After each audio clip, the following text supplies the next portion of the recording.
Belakangan ini ramai di media sosial tentang kasus pembunuhan berencana terhadap Brigadir Nofriansyah Yosua Huta Barat, Brigadir J, yang terjadi pada tanggal 8 Juli tahun 2022 lalu. Peristiwa berdarah yang kemudian menjadi perhatian publik ini terjadi di rumah dinas Verdi Sambo di Kompleks Polri Duren 3, Jakarta Selatan. Sejumlah fakta terus terkuak seiring dengan kerja-kerja Polri, berbicara soal kasus pembunuhan. Bagaimana Islam memandang tindakan menghilangkan nyawa orang lain? Berikut sanksi bagi pelakunya menurut Al-Quran dan hadits Nabi.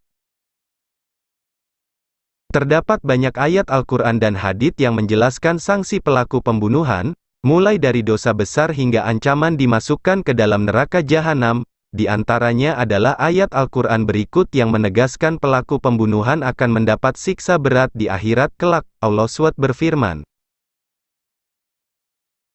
artinya, dan orang-orang yang tidak mempersekutukan Allah dengan sembahan lain dan tidak membunuh orang yang diharamkan Allah kecuali dengan alasan yang benar, dan tidak berzina, dan barang siapa melakukan demikian itu, niscaya dia mendapat hukuman yang berat. Quran Surat Al-Furqan. Ayat di atas menjelaskan pelaku pembunuhan akan mendapat balasan dosa besar berupa dimasukkan ke dalam neraka. Kata At-Sama, N. Pada ayat ini diartikan nama sebuah lembah di dalam neraka jahanam. Ayat ini juga sekaligus menunjukkan dosa menghilangkan nyawa orang lain satu tingkat di bawah dosa menyekutukan Allah. Al-Qurtubi, Al-Jami' li Ahkamil Quran, 2019 Juz 7, halaman 60. Selain itu, dalam ayat lain Allah juga menegaskan bahwa saking besarnya dosa pelaku pembunuhan, membunuh satu orang sama saja dengan menghilangkan nyawa seluruh manusia. Dalam Al-Quran disebutkan, artinya, oleh karena itu kami tetapkan suatu hukum bagi Bani Israel, bahwa barang siapa membunuh seseorang, bukan karena orang itu membunuh orang lain, atau bukan karena berbuat kerusakan di bumi, maka seakan-akan dia telah membunuh semua manusia. Barang siapa memelihara kehidupan seorang manusia, maka seakan-akan dia telah memelihara kehidupan semua manusia. Sesungguhnya Rasul kami telah datang kepada mereka dengan membawa keterangan-keterangan yang jelas, tetapi kemudian banyak di antara mereka setelah itu melampaui batas di bumi. Quran Surat Al-Maidah, 5:32. Berkaitan dengan ayat di atas, Ibnu Hajar Al-Haytami dalam Az-Zawajir mengatakan, penyamaan membunuh satu nyawa dengan membunuh seluruh manusia mengindikasikan bahwa menghilangkan nyawa orang lain merupakan perbuatan dosa yang sangat besar. Sebagaimana membunuh seluruh manusia merupakan dosa sangat besar, demikian pula hanya dengan membunuh satu jiwa, tegas Ibnu Hajar. Ibnu Hajar Al-Haytami, Az-Zawajir, Aniktiranil Kabair, 2017, h. 122.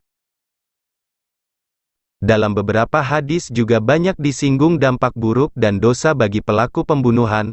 Salah satunya adalah sabda Nabi yang menjelaskan bahwa jika sudah terjadi banyak kasus pembunuhan di dunia ini maka menjadi pertanda sudah dekatnya hari kiamat. Diriwayatkan, artinya, dari Abu Hurairah, Rasulullah bersabda, tidak akan datang hari kiamat hingga banyak al-harj. Mereka, para sahabat, bertanya, wahai Rasulullah, apakah al-harj itu? Rasul menjawab, pembunuhan, pembunuhan.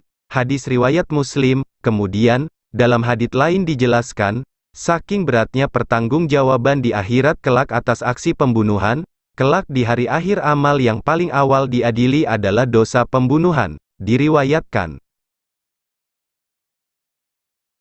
artinya, dari Abdullah ia berkata, Nabi bersabda, yang paling pertama diputuskan dalam pengadilan Allah di akhirat kelak bagi manusia adalah masalah darah, kasus pembunuhan.